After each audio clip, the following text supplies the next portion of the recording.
Hold on to your butts. It's Wilhelm Screamfest. And we're back with another Frankenstein-themed film for Wolfenstein Wednesday. Wolfenstein, if you don't know what that means, pretty much splitting up the Wednesdays are going to be half Frankenstein-themed, so Frankenstein monster movies, and also Wolfman movies. But before I get into the review, let's introduce my guest, Cody Pasby. Hey, Ikaika. How's it going? What's up? Good. Good to be I'm here. glad you wanted to do this. Yeah, no, I'm very excited to talk about. I mean, this is one of my all-time favorite movies, so I'm actually very, very excited to talk about it. Oh, really? Yeah, and I just always feel good revisiting this movie. Like, I feel like I know this movie.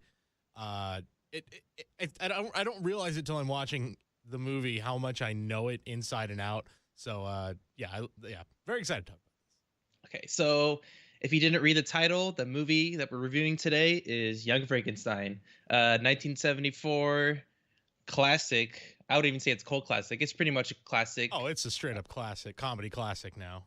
Absolutely. Would you even say it's a horror comedy or just straight comedy? It's probably straight comedy. I mean, I would say the only horror element to it is sort of the eeriness. Like, it does have an eerie vibe, for sure. Mm-hmm. But again, it's every time it gets a little too eerie, it gets ridiculous. Yeah. So for people that don't know, I have never seen this fully through. I've only seen parts of it on TV, and like I always say, like the big movies that I've never seen, my excuse is I like to see a movie either like a physical copy or at someone's house, like an unedited version. Because watching it on TV for the first time, you're gonna miss out on either the beats of like the commercials are gonna ruin it, or they just cut things out. So watching this on Netflix was pretty amazing to watch for the first time. I think I'm gonna buy this movie on Blu-ray. Yeah, it's awesome that they even have it on Netflix. I was actually because I have the DVD copy and I was gonna watch that, but the fact that got it on Netflix and HD, that's a beautiful thing.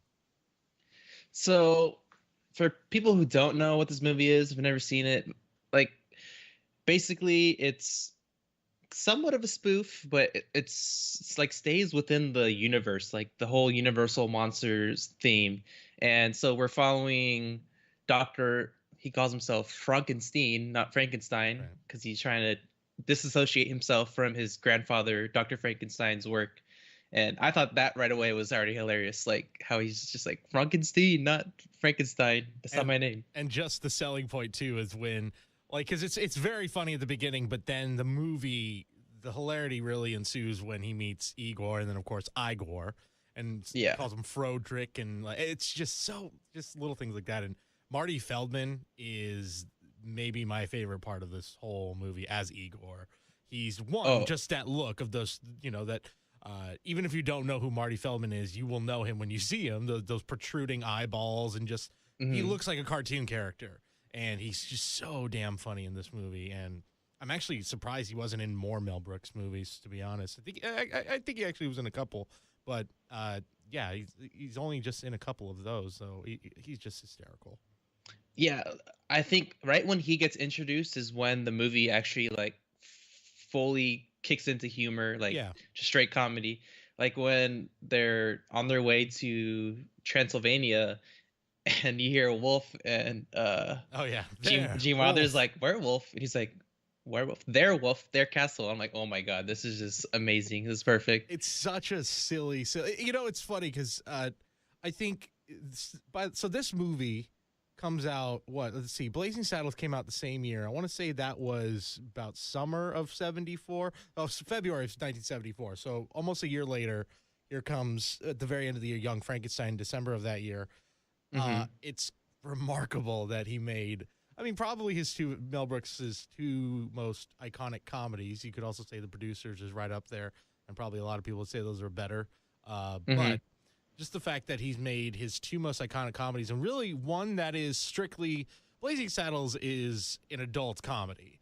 Like it is it's certainly not for kids, dealing with, obviously racial issues, and dealing with, and doing it in a way that you always hear the line, oh, that movie would never get made today, but watch it again. And there's really, again, Richard Pryor co-wrote the script. Like there is some really, really great humor in there, and just lampooning these just racist idiots in that movie. But the fact that he makes that and then makes something like this, which is really just a family-friendly comedy for the most part. Yeah, there's some sexual jokes, but like this is a family-friendly spoof, and it's just as funny as anything else he ever did. I mean, Mel Brooks is a genius, and the sky is blue and grass is green. But I think you just see his genius in that year where he can, at the beginning of the year, make something that is just as raunchy as all hell, and then essentially a movie for the whole a comedy for the whole family, and both are equally hysterical. Yeah. I feel like this is his last like perfect movie, because as much as I love Spaceballs, and Robin Hood Men in Tights, those are great movies, but they compare nowhere near as Blazing Saddles and Young Frankenstein. I feel like no, this is Mel Brooks at his creative peak, because you have like a few year period where he's doing, obviously he's doing Young Frankenstein, Blazing Saddles, The Producers, just on and on. The list goes on and on and on. Of just all the incredible work he did in that about 5 to 10 year period. And you know what? Watching this movie again, I think what really sets it apart, and what really, I think, makes it just more than just a spoof. One, there's a reverence he has for the source material that you do not get from modern spoofs, and there aren't that many spoofs anymore because of, you know, just what is it, all those like Meet the Spartans and just the total epic movie, right? Just the total watering down of the spoof and totally not getting what a spoof is. Whereas with this and Blazing Saddles and a lot of his movies, you can tell he loves the source material, and it's not about laughing at it. It's about just like, hey, here's all the things we love about it, and it just really sets the movie apart. Yeah, I didn't know until right after I finished watching it that it was Gene Wilder that approached Mel Brooks to make this movie, and at first Brooks didn't want to do it, but I guess they reworked the script together, and then so it's not just a Brooks movie, but it's a Gene Wilder movie too, which I thought was pretty cool. Yeah, and that's again that's the other part, is that again there's reverence for the source material, and you could tell it with Gene Wilder, the two of them just loving these movies, Frankenstein movies and the horror movies of that era, and it works too because you really see how good a filmmaker Mel Brooks is in this movie. I mean, obviously Blazing Saddles is great, but again, it's almost slapstick, and it's just got wild, outrageous humor, whereas this has that outrageous humor and is really funny, but it's also just such a well-made movie. Like, it just looks great. The choice to do it in all black and white really sets the movie apart. Like, I guess the studio was really harping on, no, it's got to be in color. No one's going to watch a black and white movie. But this movie would not be nearly the same if it was in color. I think we take for granted just how good Mel Brooks is just as a filmmaker. And this, I think, is exhibit A of just why he is considered as legendary in the comedy world as he is, because this is just, on top of being absolutely hysterical, just a really, really well-made movie. Oh, yeah.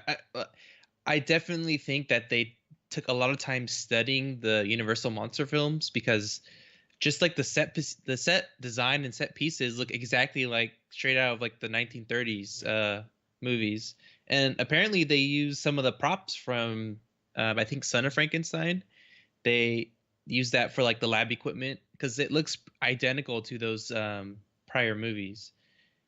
Yeah, and I think it says in the opening credits something I totally forgot about. Yeah, that whole set is from the original Frankenstein.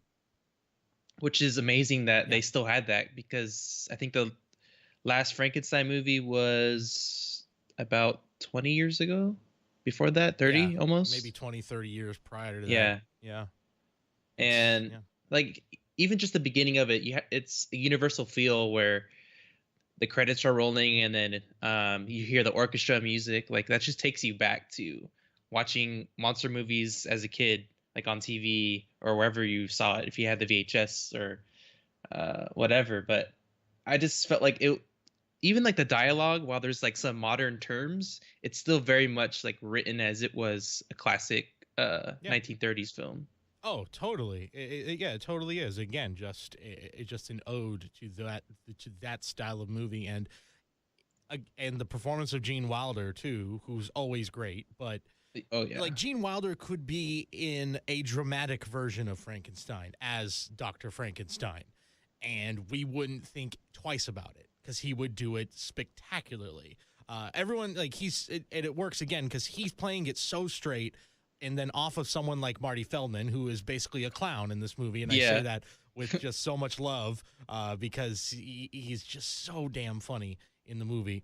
But and then obviously the entire cast of characters he has, like Madeline Kahn, who's just always so funny as his very not touchy feel, doesn't like to be touched wife, and Terry Garr as Inga is really great, and then the great Cloris Leachman as well as just the Frau Blucher part still just tears me apart every time. She's hilarious. Every single time the Frau Blucher part just kills me. I think going back to Gene Wilder, this might rival, because I haven't seen all of his films, but I've seen enough to like I can like rank the ones that I have seen. I feel like this is right for me, right there with Willy Wonka, as in like there's the serious moments, which like his monologues that he like goes into, and that whole the famous line that "It's alive," he really sells that. Like, Yeah. I felt like I was watching straight out of the original Frankenstein movie. Yeah. It's just amazing in it. Yeah, he is. He's so good. It is kind of amazing that he almost exclusively did comedy, because like he could be the best dramatic actor of his time if he wanted to be, but never did, obviously for whatever reason. And it's weird because like interviews before he passed away, the last few interviews he did, he said, "I'm not a comedian. Like I never consider myself a comedian," but he's just, because he plays it he plays that character so strongly and so almost over the top dramatically, it just really it just fits in so perfectly. And then another character I forget, and it's another one of the Mel Brooks sort of the classic Mel Brooks lineup of actors and actresses. I mentioned Madeline Kahn, Cloris Leachman, but like Kenneth Mars as the inspector in that movie, who was previously in The Producers, which is probably his much more famous Mel Brooks role, as oh god, I can't remember the character's name, but the guy who writes Springtime for Hitler is such an underrated part of this movie as this inspector who just that's what also sells this movie, is it gets away with just being silly and you're not rolling your eyes at it. Like just his gag of like, he moves his arm. He's got a wooden arm that he's got to like move, like, and like shooting the darts. Shooting the dart scene is still like one of the biggest laughs I have in the whole movie, because that was so silly. But it's just like, why is he doing that? Like, there's so many moments of that in this movie, but it just adds to the goofiness of it all. It's just, movies don't get to be this goofy anymore. I feel like a lot of comedies are like, it has to be raunch. It has to be, we got to cross the line. It's like, well, just be goofy and silly. Like you can, that goes a really long way. Apparently that wooden arm gag is from Son of Frankenstein as well. I don't think they played it out as like humor, but they just, I guess, adapted that character as this German dude, which I can't remember what exact line he said, but when he said it, I totally remember like my uncles saying that like to each other and like to us as kids, but we didn't recognize what it was. But I was like, oh my God, this is where it's from. This is amazing. Yeah, I feel like everyone is so good. Like Gene Wilder, he's serious most of the time, but then like you have an instance where you don't know if he's gonna crack or just go insane. Like when Frau's asking like, oh, do you want whiskey? Just keeps asking. And then he's like, no. And then every time like it's more abrupt and gradually louder. You're just like, is he just gonna like snap and like freak the hell out or what? Yeah. Let's see. And also I think the part that I think gets kind of that I always forget how good it is that little scene, those scenes in the middle where we're just kind of following the monster played by Peter Boyle, and just obviously recreating very iconic scenes like the young girl at the well, like that's the scene we know from the original of, him showing his soft side, but just being as silly as possible. But the scene that I forgot is how good it is, and it totally takes you by surprise, is when suddenly Gene Hackman shows up out of nowhere as this blind loner living in a cottage. And, that was Gene Hackman? Yeah, that's Gene Hackman. I know. And my the first God. time you watch it, it doesn't really register. Like, oh, wait, that's Gene Hackman, who at the time I'm trying to think, was that, okay, so 3 years earlier was The French Connection. So he could literally do anything he wanted. And he decides, I'm going to take an almost uncredited role in this one-off scene. And the physical comedy in it is so good. It's so, so funny. And again, Peter Boyle sells it really well. And he's this perfect, and I think Peter Boyle is this perfect, he balances he has this perfect balance of being super, taking it very seriously and being the monster, but also kind of, especially in that scene, almost kind of having a wink and a nod to the audience, like his reactions, like when the cup breaks, just the look on his face. He might as well have just looked right into the camera the way he reacts. It's really, really funny. And Hackman's so freaking hilarious in that scene.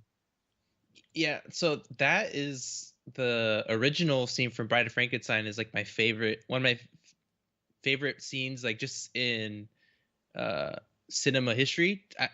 I like the way where it humanizes the character, and like you bring two people that are alike but like kind of separate and distant as well.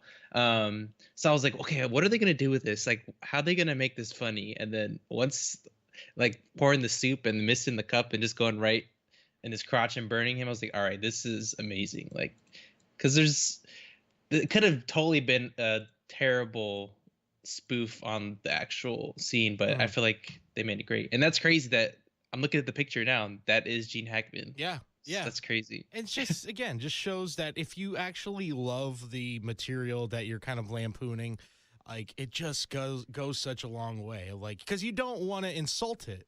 That's the thing. Like those movies that we mentioned that have made basically killed any sort of chance for any good parody movie or good spoof movie. I mean, like Kingsman, the first Kingsman, I should say, is a parody of is parody, but it almost has to disguise itself as something else. But that's like a parody of spy movies, and it's like the first parody of anything that's decent in a long time. And yeah, because spoofs have just become so, you say spoof and it's just like, well, that's going to be lowbrow, terrible humor, but you just see like, it doesn't have to be this way. Like, like he had such a perfect formula for how to do it. And again, it's just about caring for that source material and not insulting it, just sort of, having fun with it and being silly with it. And it doesn't hurt to have a nice dance number at the end of it, which is like, God, that scene gets talked about over and over again. But I mean, there's a reason when you watch the Putting on the Ritz scene, it's just comedy gold. Yeah, that was the only scene I remember seeing as a kid. Yeah, I don't know if it was because we had the VHS, we had that and Blazing Saddles. And I remember watching Blazing Saddles as a kid, but not getting most of the stuff. Yeah, I was gonna say, like, it might go a little over your head. Oh yeah, I was like 6 or 7 watching Blazing Saddles. I'm like, what is happening? Yeah. And then maybe I don't know if I watched Young Frankenstein because I don't remember anything besides the dance sequence. But this is definitely a classic that everyone should see. I feel like people nowadays or younger generations, while it's a cool thing, like to go back to the 80s and 90s now, I feel like anything prior, no one wants to watch, especially in like black and white. Yeah, like, it's old. Yeah, it's a shame because there's a lot of, and I'll say this too, if that there were certain moments I was like, boy, this didn't. Okay, that a couple of jokes here or there didn't age as well, and there is that in some of Mel Brooks' stuff, especially not so much in this movie, but like Blazing Saddles.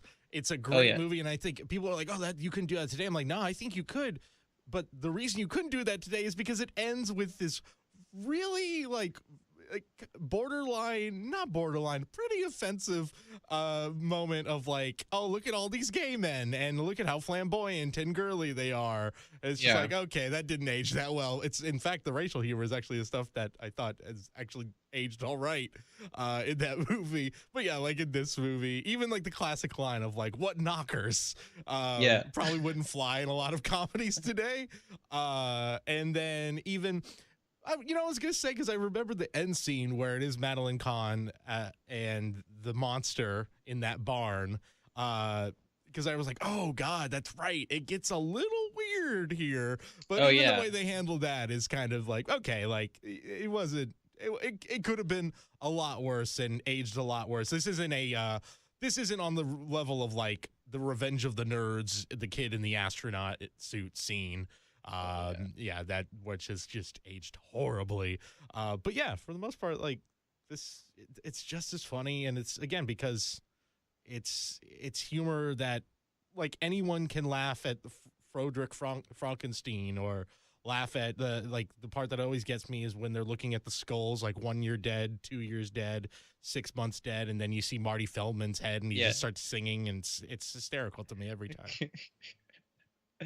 Yeah, I feel like agreeing with you. Most of it does hold up. Like there are some parts that just like maybe that wouldn't work today, but yeah, that especially that barn scene, I wasn't sure how it was gonna play out. Like, is it gonna be a violent scene? Like even though it's comedy, because you don't know what Mel Brooks is gonna do. He always tries to shock you somehow. Yeah. But thankfully, it was pretty tame. Which, I mean, in the end, you see what happens. So it's not like an awful scene that's gonna inspire rape culture or something like that, like insane. And I think too that there's a lot of comedy writers who, and obviously I'm not working in comedy in Hollywood, but like Mel Brooks, you're right. He definitely knew when to cross that line, but I think he also did a really good job in like restraint. For the most part, like knowing when to not go, like, okay, we're going to go this far and stop. And because it doesn't, like, it still is funny if we stop right here. We don't need to go any further. Then we're just doing it for the shock value, which is something that I think we could, especially in modern comedies, something I think we could definitely take a lesson from. Yeah, I would love to see like a new, maybe not a Frankenstein movie, but something that's like this where it takes the horror genre but doesn't make it like this is the end where everything's like joke. Like keep it in the world of what the original, whatever you're trying to make. Keep it there, but throw some humor in. Like how Django. I feel like Django is almost like a spiritual like reboot of Blazing Saddles in a way, where the jokes are just they're just what's the one scene? Oh, when they have the hoods on and they're like complaining about the holes. Yeah, the KKK scene is really, that's such a funny scene. And you're right, it's like something straight out of Blazing Saddles. Mm-hmm. It's the gags just work super well in this movie. And you're right that it's not just in like, I love a movie like This Is the End. I thought that was a really, really funny movie, but yeah, this movie, I think, just shows you don't need a barrage of jokes to work, for a comedy to work. Like, this movie doesn't have really big laughs until maybe about 5 to 10 minutes in. Like, it's kind of amazing. Like, watching it again, went, wow, like, they really, like, set up the story very seriously. It's kind of amazing that this happened. Or, like, if the humor was happening, it was subtle. Like, just something as simple as, like, trying to get the book out of the corpse of Frankenstein, and just, like, it just keeps going back at it. It was, like, so silly like that. But, yeah, it's just, there's a lot of lessons to be learned about just restraint and just, like, yeah, you don't need a joke a minute. And that sometimes this situation itself is hilarious. Like, it still kills me at the end of the movie when suddenly Peter Boyle is just talking so dignified, and he sounds, he just sounds like a normal person. Like, that to me, and it's like, doesn't even matter what he's saying. That is hysterical to me. Yeah. That he just suddenly becomes this voice of reason out of nowhere. And also, I totally forgot about my other favorite line that, Madeline Kahn tells him to put his clothes in his poo poo undies, as she says. Oh yeah. Just like out of nowhere. It's so ridiculous. Again, just Like, the what? situation of it. He's reading the Wall Street Journal. It's so funny. With glasses on. It's great. It's so great. Yeah. Okay. So we'll give our ratings. So for people who don't know, basically just do 5-star rating. I had it as 10 before originally, but I feel like 5 is the golden standard in most reviews. Yeah. So what would you think overall? Your overall thoughts, and what would you rate it out of 5 stars? I mean, like I said, like I know this movie. I forgot how well I know this movie. I've seen it a million billion times, and I could watch it a million billion more. It's one of the funniest. It's one of my very favorite movies ever. It's one of the funniest movies I think ever. That again is just the perfect balance of being respectful to the source material and just having a good time and having fun and being silly and the tone is just right. Like Gene Wilder is perfect. He could do this in a dramatic. He could do a dramatic turn of Dr. Frankenstein and be just as good. So yeah, this is 5 stars. This is one of my very favorite movies ever. I think just because it's my first viewing, I have so much more I can like evolve while rewatching it. So I'm just gonna give it a 4.5 out of 5. But I can see it going to 5 after multiple viewings. But yeah, I really love the fact that they pretty much take from the source material, don't offend it. It feels just like it's not even a Universal movie. I don't think. I think it's 20th Century. Yeah. Fox. Yeah. But it feels like Universal gave them the okay to like, oh, here's the props, you can use that. And Mel Brooks is just, and Gene Wilder, not just great comedic writers, but really know how to set it up where it feels like it's gonna be a non-comedy, and they sprinkle in jokes in there. There's some laugh out loud moments, nothing too over the top, but yeah, this is a great movie that if you're a horror fan or a comedy fan, this blends everything together perfectly where it's not too much of one. Yeah. Definitely a go watch. Yeah, just to go on the horror stuff, like obviously we said it's not a super scary movie, but I think it does a good job of sort of creating this eerie feel. But again, also throwing in the jokes every time it gets a little too eerie, and it doesn't usually. But like it also, I think, just has great nods to those Universal horror films. Like it feels like it, it looks like it. It's just that, you're having gags and you got them singing "Putting on the Ritz" at one point, and like that's the only thing that's different about it. It is.